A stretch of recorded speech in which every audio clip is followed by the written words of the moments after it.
Muito bem, hoje nós vamos falar sobre o amor que temos pelo Senhor. Eu amo o Senhor. Você pode dizer isso? Eu amo o Senhor. Você ama o Senhor? Então diga. Amém, amém. Vamos ler a passagem de João capítulo 20, do verso 1 a 18. No primeiro dia da semana, bem cedo, estando ainda escuro, Maria Madalena chegou ao sepulcro e viu que a pedra da entrada tinha sido removida. Então correu ao encontro de Simão Pedro e do outro discípulo, aquele a quem Jesus amava, e disse: tiraram o Senhor do sepulcro e não sabemos onde o colocaram. Pedro e o outro discípulo saíram e foram ao sepulcro. Os dois corriam, mas o outro discípulo foi mais rápido que Pedro e chegou primeiro ao sepulcro. Ele se curvou e olhou para dentro, viu as faixas de linho ali, mas não entrou.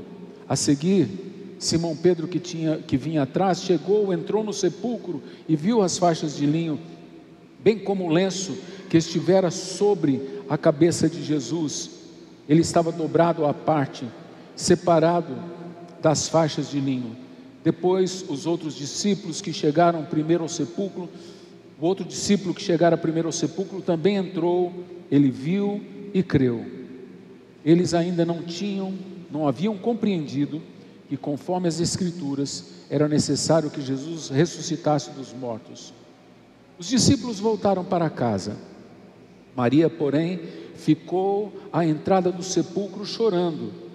Enquanto chorava, curvou-se para olhar para dentro do sepulcro e viu dois anjos vestidos de branco, sentados onde estivera o corpo de Jesus, um à cabeceira e outro aos pés. E lhes perguntaram: mulher, por que você está chorando? Levaram embora o meu Senhor, respondeu ela, e não sei onde puseram. Nisto ela se voltou e viu ali em pé Jesus, mas não o reconheceu. Disse ele: mulher, por que está chorando? Com que você está preocupada? Quem você está procurando? Pensando que fosse o jardineiro, ela disse: se o Senhor o levou embora, diga-me onde o colocou e eu o levarei. Jesus lhe disse: Maria. Então, voltando-se para ele, Maria exclamou em aramaico: Rabone, que significa mestre. Jesus disse: não me segure, pois ainda não voltei para o Pai. Vá, porém, a meus irmãos e diga-lhes: estou voltando para meu Pai e Pai de vocês, para meu Deus e Deus de vocês. Maria Madalena foi e anunciou aos discípulos: eu vi o Senhor, e contou o que ele lhe dissera. Amém? Que o Senhor nos abençoe. Pode assentar e nos dê uma palavra que enche o nosso coração. Nós estamos encerrando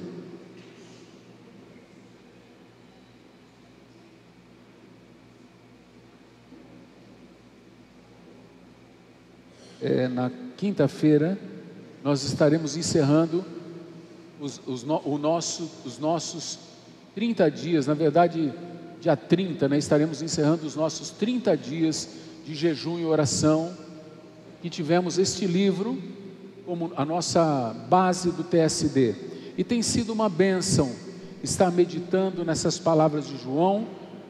E hoje nós vamos conversar. Se alguém quiser ainda ter o livro tem na mesa diaconal, aqueles irmãos que ficam ali ao fundo, é só você passar ali e comprar o seu livro. O preço dele é o custo. A igreja não tem nenhum ganho com isso. O único ganho da igreja é que os seus membros sejam edificados no Senhor.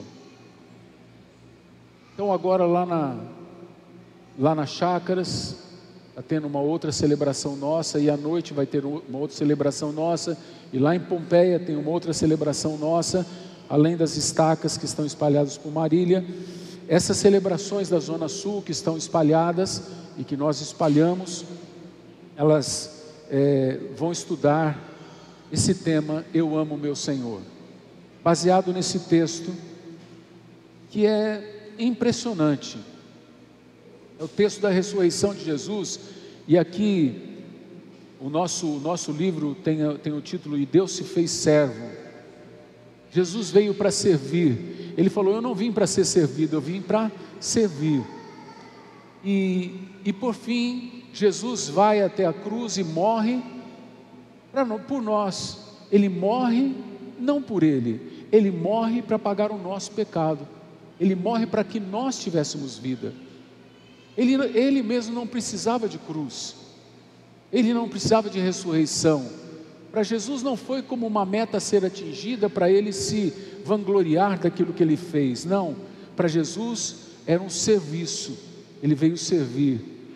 Era um serviço de salvação, era um serviço de resgate, mais ou menos o que está acontecendo em Brumadinho. Só que ao invés de arrancar com a mão pessoas da lama, ele teria que subir numa cruz.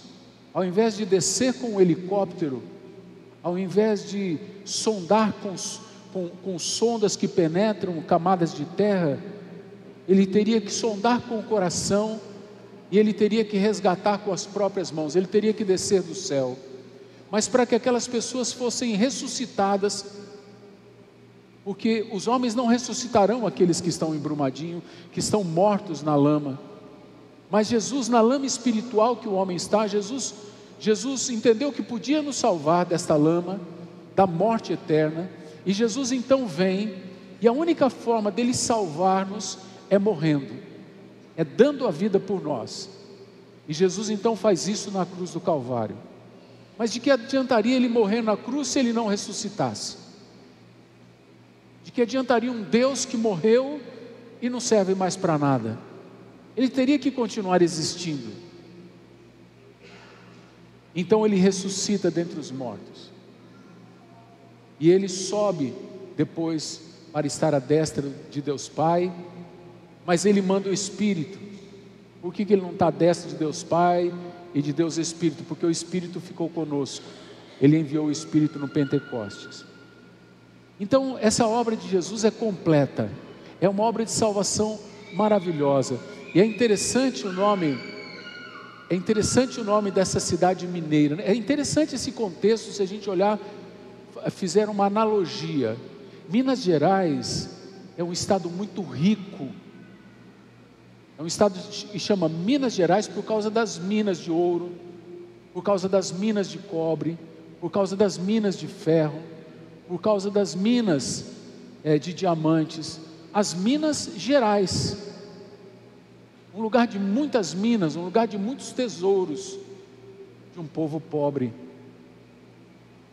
A cidade se chama Brumadinho. Bruma é uma névoa, bruma é escuro, bruma é como se fosse no meio de uma fumaça, no meio de uma neblina. Brumadinho, talvez até por causa disto aquela cidade se chama Brumadinho, talvez porque ali tenha muita neblina. Então agora aqueles que moravam nesse lugar de névoa estão debaixo da lama, e nós que habitamos um lugar tão rico quanto a terra, também estávamos envoltos numa bruma, éramos brumadinhos, e por fim fomos encontrados na lama. A palavra diz que Deus nos tirou de um charco de lama e perdição, e nos colocou os pés sobre a rocha, tirou-nos de lá e colocou-nos na montanha de novo. Só que a rocha é Cristo. E como Ele fez isso? Morrendo, pagando o preço do resgate. Ele pagou o preço do resgate, e Ele ressuscitou para ser o primeiro dentre os mortos. Agora, quando olhamos para esse texto, nós vemos que o amor por Deus, o amor a Deus, faz coisas tremendas. Eu pergunto para você que fez o estudo do primeiro livro de TSD com a gente, dos primeiros capítulos de João, você que fez também né, esse período de jejum e oração que está fazendo, você alguma vez viu alguma ênfase na pessoa de Maria Madalena, a não ser nesse texto? Você viu Maria Madalena curando enfermos? Você viu Maria Madalena ressuscitando mortos? Você viu Maria Madalena dando de comer aos pobres? Você viu Maria Madalena fazendo alguma coisa importante? Maria Madalena era uma prostituta, que tinha 7 espíritos malignos nela, e que foi liberta por Jesus daqueles demônios. Agora, ela é uma mulher apaixonada por Deus, porque ela sabe o que é vir da lama, ela sabe o que é ser tirado, não de uma situação difícil, mas de uma situação vergonhosa, de uma situação impossível. Ela não só estava na lama, mas o Senhor da lama estava nela. Ela havia sido uma mulher endemoniada, mas Jesus tirou as trevas de dentro dela, tirou a bruma de dentro dela. Jesus tirou ela da lama, tirou os demônios, tirou ela daquela vergonha. Agora ela andava com o Rabi, com o Rabone, ela andava com um mestre. Jesus, ele era um homem que, apesar de não ser amado pelos principais sacerdotes, ele era um homem respeitado. Ele era um homem que as mulheres da corte seguiam ele. E ele era um homem que andava bem vestido. Você pode ver que na crucificação, os soldados foram jogar a sorte para ver com quem que ficava a capa de Jesus, porque a capa de Jesus não tinha emendas. A capa de Jesus era de fino trato. E a Bíblia diz que as mulheres da corte serviam Jesus com as suas fazendas. Fazenda não é fazenda de gado, não é fazenda de plantação, fazenda são roupas. Então essa mulher no contexto era pobre, era uma mulher desqualificada pela sociedade e satanizada, mas agora encontrou Jesus. Agora ela anda com o Rabi, com o Rabone. Agora ela é uma mulher respeitada. Imagina o amor que essa mulher passou a ter por Jesus. Eu não sei se algum de nós aqui já experimentou o amor por Jesus que aquela mulher experimentou. E isso é tão claro que quando passa a Páscoa, no primeiro dia da semana, quando vem o primeiro dia da semana, que é o nosso domingo, ela é a primeira a correr para o sepulcro. E se você vê o que está escrito bem cedo, ainda escuro, devia ser umas 5 da manhã, antes do sol clarear, talvez até 4 da manhã, ela estava acordada, ela estava preocupada em como que estava o corpo do Senhor, e ela correu para o sepulcro. E esta mulher então tem uma experiência maravilhosa, que eu e você, que amamos a Jesus como ela amava, podemos ter, e devemos ter. E eu queria aqui levantar com vocês, que essas pessoas que amam a Jesus, como nós que amamos a Jesus, como ela amou, tem algumas posições especiais diante de Deus, tem algumas concessões especiais de Deus. Eu queria partilhar com você isso. A primeira delas é que amar a Jesus nos leva a compartilhá-lo com outras pessoas. Compartilhar de Jesus, de saber sobre Jesus, não é uma coisa que todos sabem. As pessoas sabem sobre Jesus, que Jesus existe, mas elas não sabem sobre o coração de Jesus. Elas não sabem o que acontece com Jesus. E conta para Pedro e para João, o discípulo amado. É uma novidade. Conte que ele não foi o primeiro que entrou. O primeiro que entrou foi Pedro. Não foi Maria Madalena, não foi João, foi Pedro. Mas é interessante que quando ela ela recebe de Deus essa graça de saber coisas que nenhum dos 11 sabiam, que nenhum dos 120 que estariam no Pentecostes sabiam, nem a mãe de Jesus sabia. Essa mulher tinha uma gratidão tão grande no seu coração, que Jesus coloca ela no ponto central da história. Você vai contar que eu não estou no túmulo?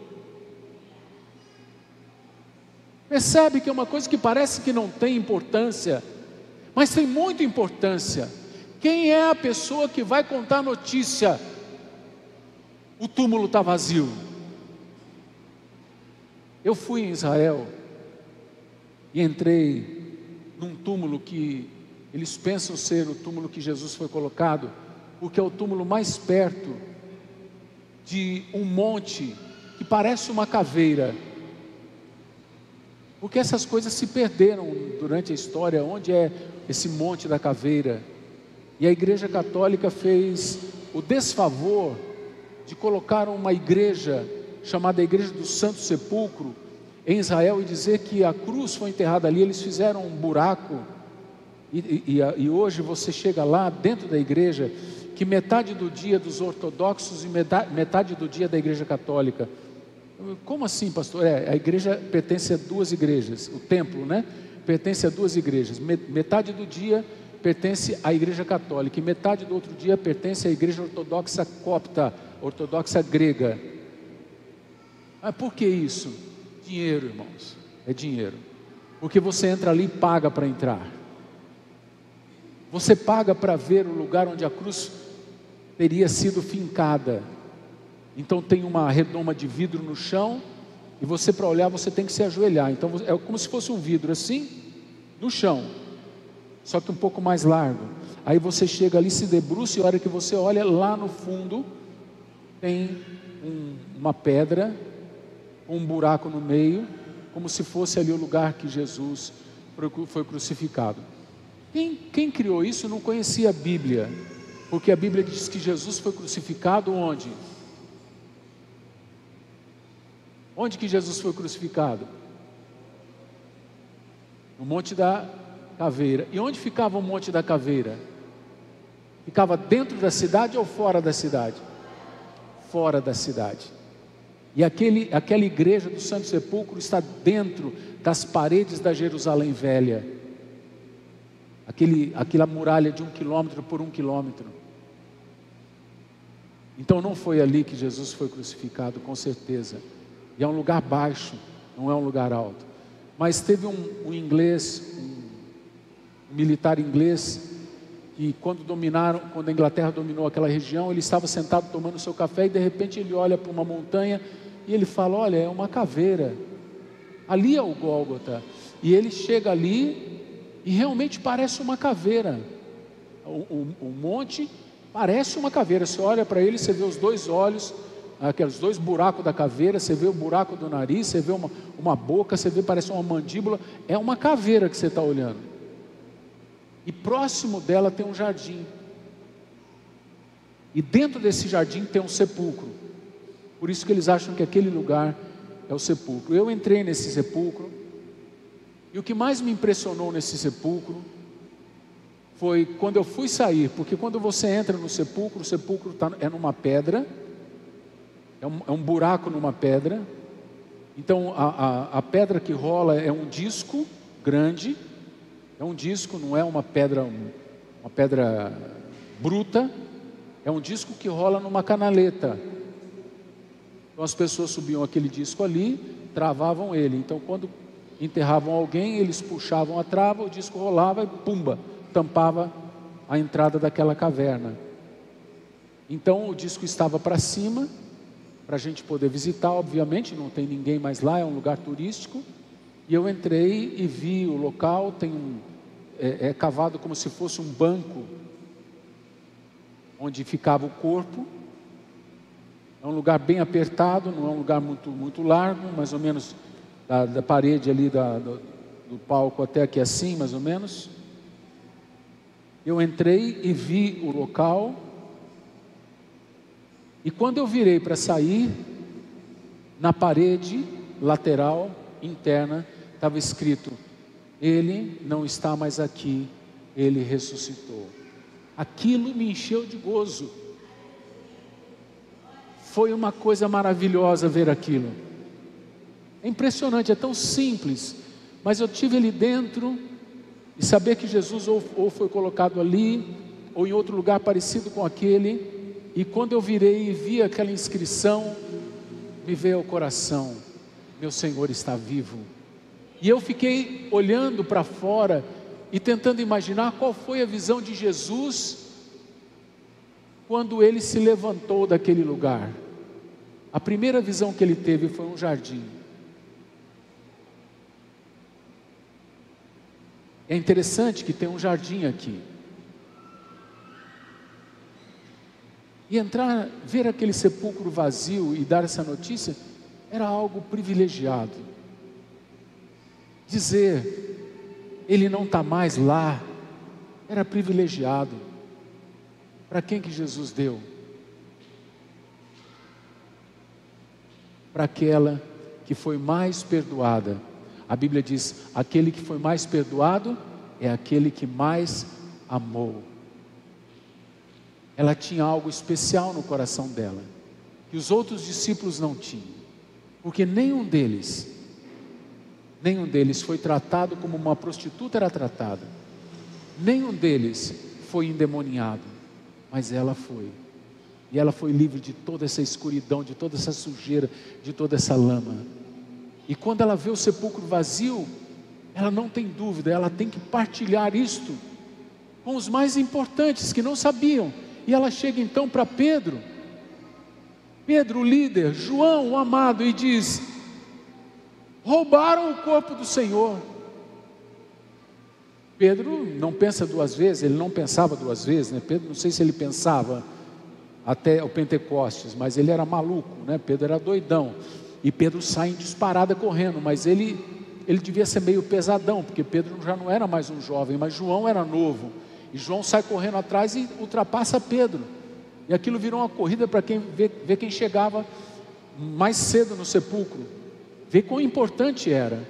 E atrás deles vinha Maria. O texto não fala isso, mas ela voltou até o sepulcro, e com certeza não chegou antes de Pedro nem de João. João mais novo chegou, mas mais novo tinha medo, tinha receio, ficou parado na porta, só olhou para dentro e viu que Jesus não estava. O que João viu? João viu as roupas, João viu o tecido. Pedro entrou correndo, um homem mais vivido, sem medo, entrou correndo, e quando ele olhou, ele viu os lençóis, e viu, é interessante essa colocação, ele viu o lenço que estava sobre o rosto de Jesus. Esse lenço estava dobrado e colocado à parte. Jesus se levantou, dobrou o lenço e colocou à parte. O que eles fizeram depois disso? Foram embora. Olha o verso de número 10. Os discípulos voltaram para casa. O que os discípulos viram? Um túmulo vazio. Eles não entenderam o que tinha acontecido. E Maria, o que fez? Voltou para casa? Então, primeira posição é de privilégio. Se você ama Jesus, você vai ver coisas que ninguém viu. Isso eu posso te dizer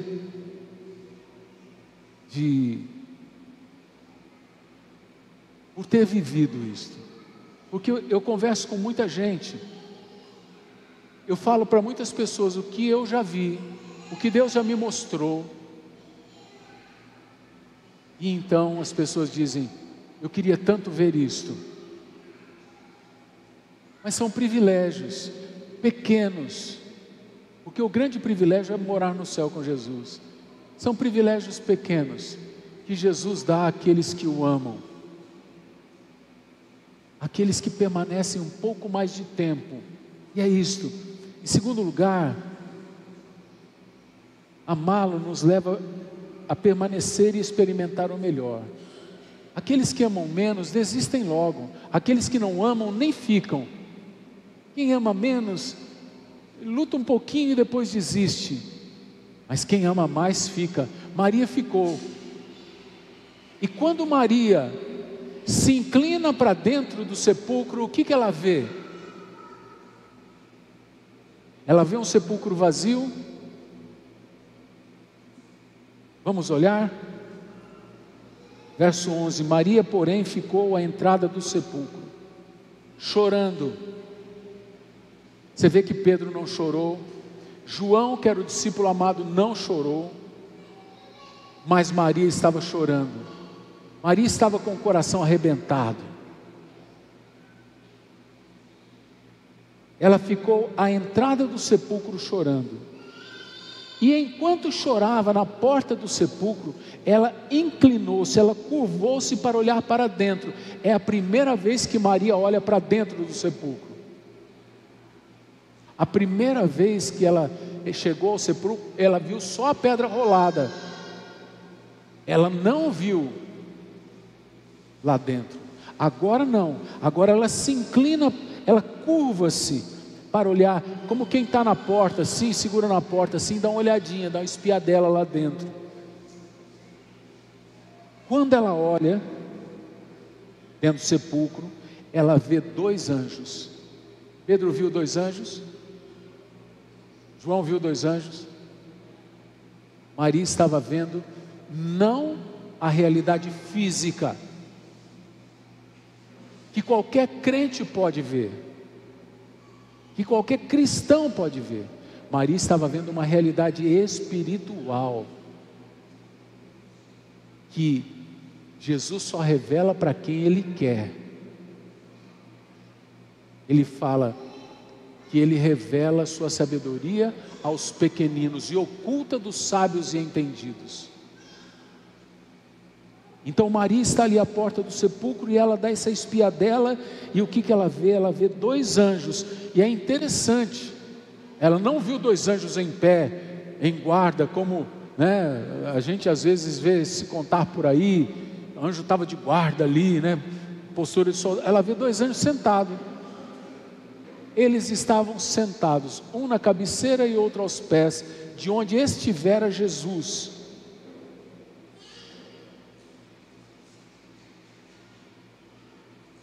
E eles perguntaram para ela, eles falaram com ela: mulher, por que você está chorando? Eu creio que Maria está meio que desajustada ali, vendo aqueles 2 homens, porque pareciam 2 homens, mas eram 2 anjos. E ela então meio que procura um jeito, sei lá, ela fica desajustada e ela olha para trás. É interessante que ao falar dos anjos, ela olha para trás, ela não olha para os anjos, e ela olha para trás, e quando ela olha para trás, quem ela vê? Pedro viu Jesus? Não. João viu Jesus? Não, só viram panos. Mas Maria, diz a palavra, ela diz, olha só que palavra bonita que ela fala para os anjos: levaram embora o meu Senhor.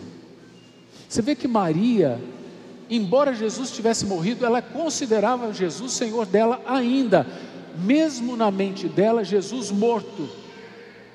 Ela não falou aquele que foi o meu Senhor, ela falou o meu Senhor. E ela então responde: eu não sei onde puseram. E nisso ela volta-se, ela vira para trás, e quem ela vê? Ela vê o próprio Jesus. Só que agora Jesus não está com aquele rosto queimado do sol, Jesus não está com aquele cabelo queimado do sol, aquele cabelo não tratado. Jesus está agora glorificado.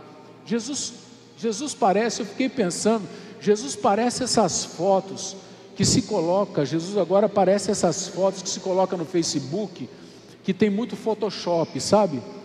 Que a pessoa não parece com ela mesma. Ela parece assim que ela foi divinizada ali. Vocês já viram isso aí, já ou não? Acho que Jesus está mais ou menos assim. Maria olhou para ele e não reconheceu. Maria não reconheceu Jesus. E ela então, ele pergunta para ela: por que você está chorando? Verso 15: quem você está procurando? Ele está na frente dela. O que você está procurando? Ela não descobre. Ela pensou que fosse o jardineiro e disse: Senhor, se o Senhor levou embora, diga-me onde colocou e eu o levarei. Ela quer o corpo de Jesus de qualquer jeito. Ela é alguém que se importa. Não é alguém que vê o túmulo vazio e volta para casa como se nada tivesse acontecido. Ela se importa. Ela ama realmente o Senhor. E então Jesus se revela. É o tom de voz. Maria. Esse som, ouvir o nome dela, com Jesus falando, era inigualável para ela. Ela reconheceria de qualquer jeito. Quando Jesus chama por você, você sabe que é Ele. Simplesmente você sabe. Quando Jesus toca o teu coração na leitura bíblica, você sabe. A pessoa fala: como que você sabe que foi Jesus que falou com você? Você diz, e você já disse isso muitas vezes: eu não sei explicar, mas eu sei que foi Deus que falou comigo. Mas você ouviu alguma voz? Não ouvi, mas Ele falou comigo. E quando Ele chama ela pelo nome, ela volta-se para Ele e exclama, ela grita: Rabone, mestre. Ela chama Ele de mestre em aramaico. A palavra pode ser Rabi ou Rabone, mestre. E o texto não fala, mas esse texto não fala, mas ela se lança aos pés de Jesus e segura os pés de Jesus. Ela abraça os pés de Jesus. Então Jesus disse: não me segure, pois ainda não voltei para o Pai. E aqui vem o terceiro privilégio que é dado, essa terceira posição especial em que são colocados aqueles que amam o Senhor. Jesus fala para ela, não fala para Pedro, não fala para João, não fala para Filipe, não fala para Bartolomeu ou para Natanael, não fala para Judas Tadeu. Jesus não fala para André, Jesus não fala para Tiago, Jesus não fala para Maria, esposa de José, mãe de Jesus, não fala para a irmã dela. Jesus fala para Madalena, Ele fala: vai lá falar para os teus irmãos, vai falar para os teus irmãos, que eu estou voltando para o meu Pai, Pai de vocês, para o meu Deus e Deus de vocês. E Maria foi e anunciou aos discípulos: eu vi Jesus. E contou tudo o que Jesus disse. Irmãos, quando a gente ama Jesus, e a gente tem esses encontros com Ele, esses encontros com o ressuscitado, simplesmente Ele coloca uma palavra de vida na nossa boca e no nosso coração, uma palavra que vai mudar a história. Eu vi o Senhor. Depois todos eles iriam dizer, porque em outro momento eles viram o Senhor, todos eles iriam dizer: eu vi o Senhor. E isto custou a vida de todos eles. Todos morreram martirizados. E provavelmente Maria Madalena também. Mas esse é o grande privilégio, porque esses homens, a partir do momento que eles contaram que Jesus ressuscitou, eu vi Jesus. João começa o evangelho dele dizendo: o verbo da vida, nós tocamos nele. Nós tocamos nele. Não é algo fluídico, não é uma miragem, é uma pessoa. Nós tocamos, Ele comeu conosco, Ele esteve no meio de nós, Ele se revelou para nós, e nós tocamos no verbo da vida. Isso mudaria a história para sempre. e hoje você diz que você completou, você venceu. Cantamos agora, final do ano, né? Adeus ano velho, feliz ano novo. Você cantou 2018 para 2019, depois disto, depois de Cristo. Porque essa é uma mensagem que mudou a história. E diz a palavra que até o final do primeiro século, quase todo mundo conhecido da época já conhecia o Evangelho do Senhor Jesus. E quase todo o reino romano já estava convertido ao Senhor Jesus. Quase todos os súditos do Império Romano. Porque essa mensagem é uma mensagem poderosa. É uma mensagem que, quando contaram a você, transformou a sua vida. Quando contaram para mim, me tirou de uma vida sem sentido. Quando disseram para mim, Cristo é vivo, Cristo está vivo. Quando isso entrou nos meus ouvidos e penetrou o meu coração, simplesmente houve uma mudança na minha vida. Os meus amigos não entenderam. Eu lembro que eu andava com um grupo de meninos, eu tinha 15 para 16 anos, era setembro, não lembro agora o ano, mas você faz as contas, era setembro dos meus 15 anos, eu iria fazer 16 anos no ano seguinte, eu nasci em 59, então é só fazer as contas, 69 mais 5, 74, é isso? Então, no ano de 74, em setembro de 74, no último domingo de setembro de 74, eu vi Jesus.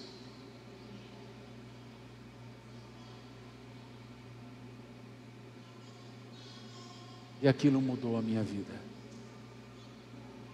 Eu vi Jesus, eu entendi, eu que era filho de evangélico, eu que fui criado na igreja. Eu conhecia tudo aquilo que pregaram para mim, mas eu nunca tinha, aquela palavra de vida nunca tinha entrado no meu coração. Eu já tinha ido a N apelos lá na frente, levantando a minha mão, dizendo que eu queria Jesus, mas aquele dia, Jesus entrou no meu coração, eu vi Jesus pela primeira vez. E a partir daí eu não consegui ficar quieto mais. E simplesmente pessoas com quem eu que era uma pessoa desprezível, eu lembro que eu fugia da igreja para jogar futebol. Eu deixava minha chuteira escondida no alto de uma árvore e entrava para a escola dominical, porque senão a gente apanhava se não fosse na igreja, mesmo com 15 anos. Eu entrava na escola dominical e quando ia dividir as classes, as turmas, eu saía pelos fundos da igreja, fugido, porque meu pai só iria descobrir em casa que eu não estava na igreja, se ele descobrisse, porque quando terminava a igreja cada um ia para um canto. Eu saía correndo, pegava minha chuteirinha e ia jogar futebol. Eu fiz isso 2 anos. Fiz loucuras, eu não sei como eu não morri nesse período.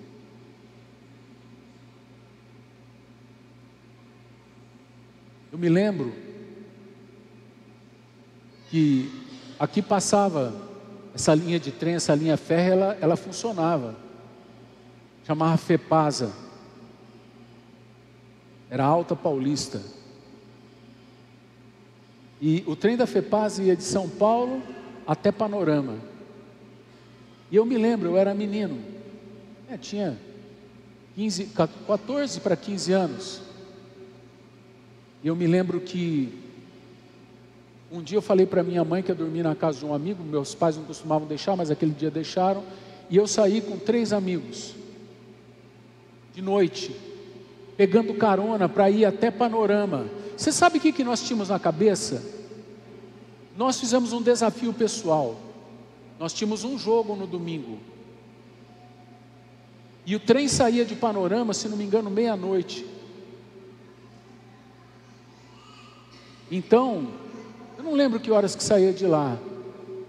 Eu sei que daqui de Marília, São Paulo, eram 12 horas de trem. Quem aqui chegou a viajar nesse trem? Levanta a mão. E eu me lembro que eu eu e esses amigos saímos pegando carona aqui na estrada. E quando nós chegamos perto de Dracena, nós pegamos carona com um cara bêbado. E ele ia entrar para Tupi Paulista, ele nos deixou perto de Dracena. E fomos pegando carona, porque o nosso desafio era o seguinte: vamos molhar o traseiro lá no Rio Panorama e a gente volta de trem, sem dinheiro. Ninguém tinha dinheiro. Era um desafio. E nós fomos. E nós chegamos lá no Rio Panorama, molhamos o traseiro e pegamos o trem. Só que como você ia andar de trem sem dinheiro? Você tinha um jeito, era se esconder no banheiro. Mas aí eu não lembro mais como ele chamava, o chefe lá do trem, ele passava picotando os cartões, você tinha que ter o teu. Então o que nós fizemos a madrugada inteira? A gente saía na plataforma, na escada do trem, a gente levantava a escada, saía na plataforma, pegava numa alça. Quando o cara estava vindo ou voltando, a gente pegava na alça e a gente lançava o corpo, segurando numa alça. A gente saía no ar, lançava o corpo e ia até a outra plataforma, baixava ela e se escondia na escada. A gente viajava embaixo daquela plataforma, na escada. Teve alguém que fez isso aqui? Teve alguém, Gerval? Gerval está lá de cabecinha abaixo, fez isso já também? A gente fazia isso, podia ter morrido. Pai e mãe nem sabiam o que estava acontecendo. Chegamos no outro dia, bebemos mé, tomamos um chazinho da Loló e fomos jogar bola. Tinha saúde, né? Fomos jogar bola. Podia ter morrido. Na virada desse ano, de 73 para 74, numa festa em Panorama, no Paraná, perto de Mariluz, Cruzeiro do Oeste ali, Goiuerê, eu não sei onde nós estávamos numa chácara, tinha uma grande represa, e simplesmente eu tive um episódio de afogamento. Eu não vou contar a história aqui porque é muito longa. Eu fui tirado daquela represa, porque sozinho eu não sairia de lá. Eu estava me afogando e eu sei qual a sensação de um afogado. No meio da represa, eu perdi as forças, me apavorei. Me tiraram da represa e eu simplesmente senti o maior vazio que eu já senti na minha vida. Eu era cabeludo, eu tinha um cabelo pelas costas. E foi esse cabelo que me livrou, porque o cara passou, me pegou pelo cabelo e saiu me arrastando.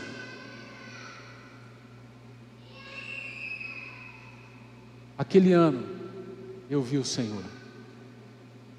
Eu entendi o vazio que estava no meu coração. Aquele ano eu vi o Senhor. E muitos de vocês estão aqui porque aquele ano eu vi o Senhor. E muitos outros estão aqui porque em algum momento você viu o Senhor. E outros se converteram este ano de 2018 e já em 2019 alguns também já se converteram, porque alguns de vocês viram o Senhor. E porque viram o Senhor, ganharam uma mensagem que transforma vidas. E esse é um privilégio para quem ama o Senhor. Agora eu pergunto para vocês: como que eu posso, depois de ver o Senhor, ficar de boca fechada?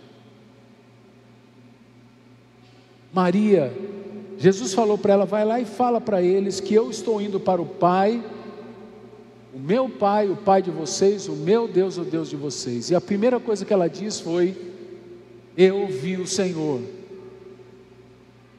Ela está feliz, radiante. Depois ela conta tudo.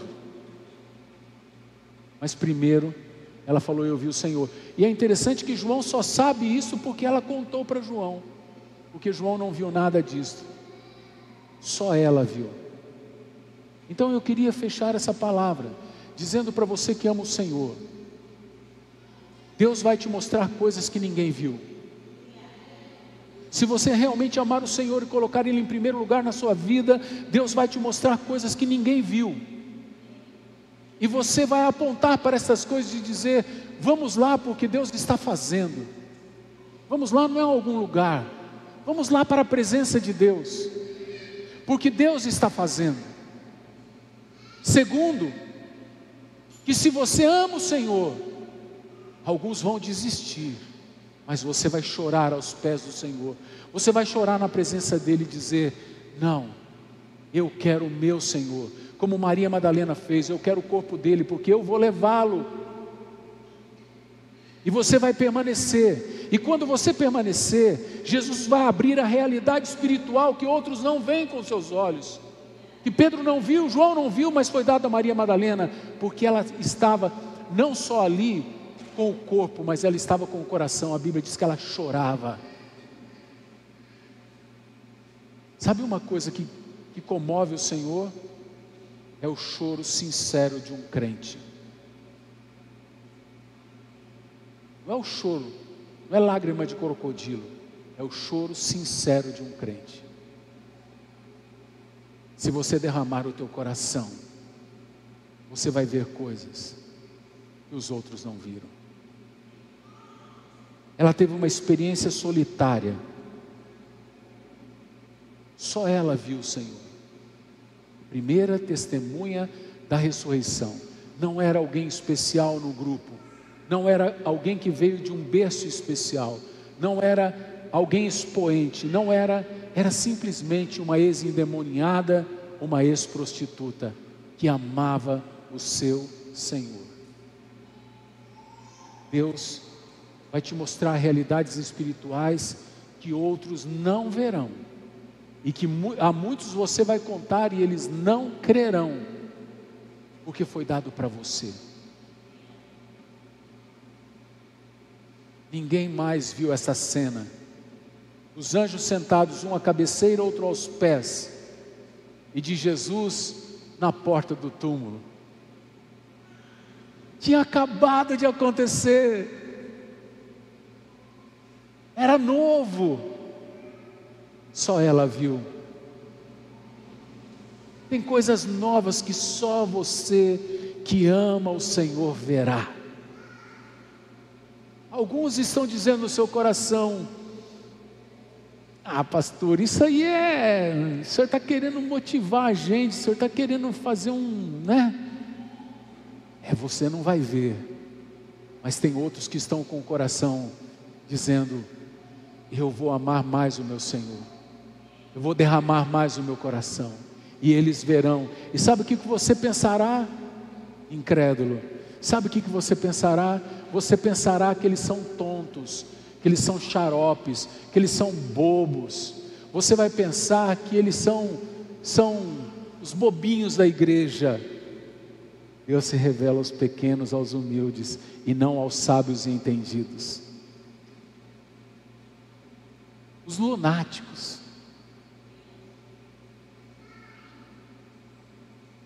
E por fim, depois dessas experiências que você tiver, você terá uma palavra de vida tão poderosa no teu coração, que quando você contar aos outros: eu vi Jesus, isso impactará o coração. Você não vai precisar fazer força para levar alguém a Cristo. Simplesmente as palavras sairão da tua boca como chamas de fogo.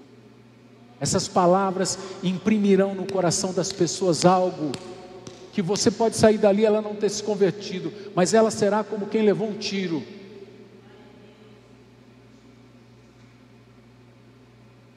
Ela sairá dali como quem levou um tiro.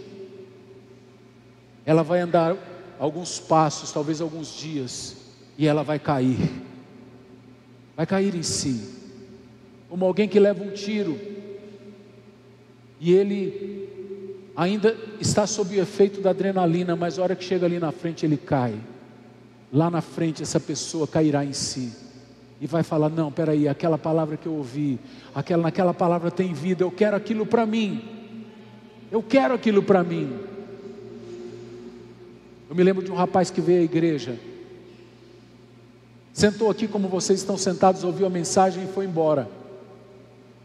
E aí conversei com todo mundo, como sempre, o pastor fica para fechar a igreja, ou atrapalhar os diáconos, né, para fechar a igreja. E quando eu já era um dos últimos a sair, aquele rapaz entrou de volta na igreja. E ele disse para mim: faz aquilo de novo. Eu falei: aquilo o quê? Aquilo que você fez. Eu falei: o que eu fiz que você quer que eu faça de novo? Ele falou: você convidou as pessoas para entregarem a vida para Jesus. Eu estava lá no trevo, lá em cima, eu tive que voltar porque eu preciso entregar minha vida para Jesus.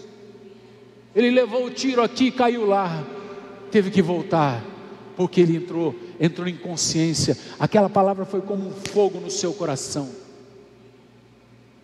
Há poder nas suas palavras. E quando as suas palavras são dirigidas por Jesus, simplesmente elas produzem os efeitos que tem no coração de Deus para produzirem, que apraz, né? Que o Senhor tem prazer em fazer. A palavra não volta vazia, mas produz os frutos que agradam o Senhor. Você tem uma palavra de vida no teu coração, meu amado? Você tem uma palavra de vida no teu coração, minha amada? Não esconda, não tampa a sua boca como se fosse a boca de um bueiro. Não, a sua boca é como se fosse a boca de uma mina de diamantes, uma mina de preciosidades, que você tem que lançar. São pérolas, são pedras preciosas, que vão iluminar, que vão enriquecer, que vão dar vida às pessoas. Você viu coisas que ninguém viu, você ouviu coisas que ninguém ouviu. Você ama o Senhor, você sabe do que eu estou falando. E se você está dizendo: pastor, eu não vi nada, eu não sei de nada, eu quero dizer para você uma coisa, meu querido: bem-aventurado o que viu e creu, mas muito mais bem-aventurado aquele que não viu e creu. Você viu João? João, a palavra diz, ele escreveu que ele entrou no sepulcro depois de Pedro. Ele viu o túmulo vazio e simplesmente ele creu, embora ele não tivesse entendido ainda o poder da ressurreição. Jesus está aqui. Você imagina que quando você fala a palavra de Deus, você fala Jesus, você fala o ser Jesus, que Jesus é a palavra. Quando você, com o coração cheio de Jesus, você fala Jesus, é como se Deus enfiasse a mão pelos olhos, pela boca da pessoa, penetrasse o coração e quebrasse o coração de pedra e desse um coração de carne. Simplesmente as coisas acontecem. Portanto, ame o teu Senhor e busque-o acima de todas as coisas. De quem é o teu coração? De quem é o teu amor? Quem está em primeiro lugar? Seus filhos? Então não é Jesus. Seu cônjuge? Então não é Jesus. Seu pai, sua mãe? Então não é Jesus. É você? Tem gente que se ama, né? Se idolatra. Então não é Jesus. Se Jesus é o amor da tua vida, você fica como Maria diante da solidão, chorando e dizendo: eu quero o meu Senhor, porque eu quero levá-lo comigo.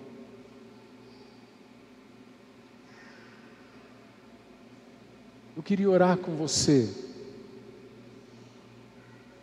que ama Jesus. Eu quero orar com você que ama Jesus. Jesus está em primeiro lugar na sua vida. Você examinou o teu coração. Durante essa palavra, o teu coração ficou cheio de fé e cheio de fogo. Você está simplesmente olhando para Jesus. Você consegue ver Jesus? Vem aqui. Vem aqui, vamos orar juntos. Você que ama o Senhor, Ele está em primeiro lugar na sua vida. E você vai levar a mensagem. Vem aqui, vamos orar juntos.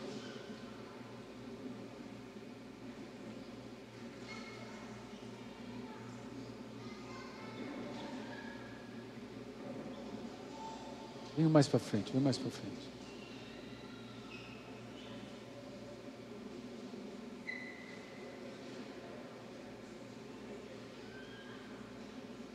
Talvez alguns ficaram sentados porque são honestos.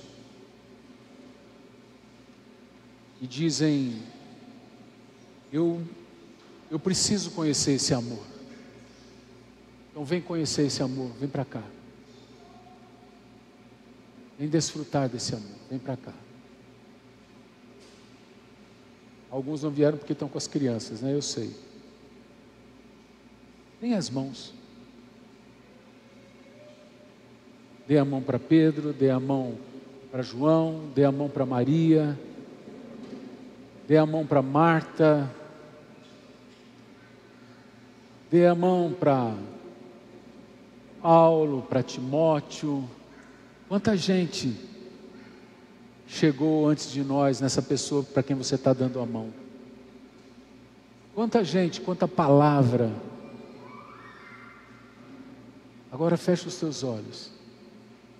Declara o teu amor por Jesus. Você e Deus. Declara o teu amor por Jesus. Declara o teu compromisso com Jesus. Declara que você o ama e que você o deseja. Não peça para ver coisas novas, não precisa. Maria não pediu para ter uma nova experiência, ela simplesmente amou Jesus. Pessoas que vivem pedindo experiências novas não conhecem Jesus plenamente. Quem conhece Jesus sabe que só precisa de uma coisa: Jesus. Oh Deus querido e amado, nós te amamos, Senhor, e precisamos única e exclusivamente do Senhor. Tu és o nosso sustento, Tu és a nossa vida, Tu és, Senhor, Tu és a nossa glória. Tu és aquilo que temos de valor. Nós somos nada sem o Senhor. Foi o Senhor que desenhou a nossa história. Foi o Senhor quem nos deu vida. Foi o Senhor quem nos deu um novo alento. Ah, Deus, foi o Senhor que abriu os nossos olhos. Senhor, eu quero pedir por mim e pelos meus amados irmãos e irmãs, que o Senhor faça com que a palavra de vida que o Senhor colocou no nosso coração se expanda em chamas e saia pela nossa boca, pelos nossos olhos, transformando vidas, porque o Senhor não nos deu isso para ficarmos quietos, calados, escondidos. O Senhor nos deu isso para falarmos, para proclamarmos. Enche o nosso coração de amor. Senhor, a Tua palavra é clara em dizer que ninguém pode chegar até o Senhor se pelo Pai não for atraído. Deus, nós queremos ser atraídos, queremos ser gente apaixonada pelo Senhor. Coloca um amor tão grande, que seja descabido, que não possa caber mais no nosso peito, que nós tenhamos que falar com amor, falar com entusiasmo do Senhor, falar com alegria, falar como quem conhece realmente, como quem viu realmente.